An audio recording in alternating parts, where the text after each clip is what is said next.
para sa mga anak. Hindi lisensya ang edad mo para sagutin mo ng pabalang ang magulang mo.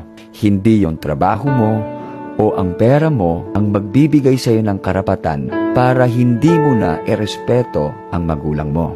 Pwede ba? Pwede bang pakitandaan ito na kahit saan ka man dalhin ng tadhana, anuman ang marating mo sa buhay mo, pero sana, pagdating sa magulang mo, manatili kang mapagkumbaba.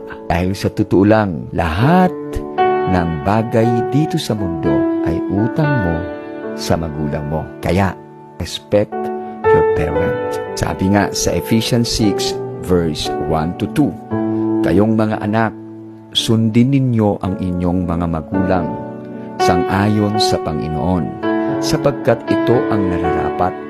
Igalang mo ang iyong ama at ina, ito ang unang utos na may pangako.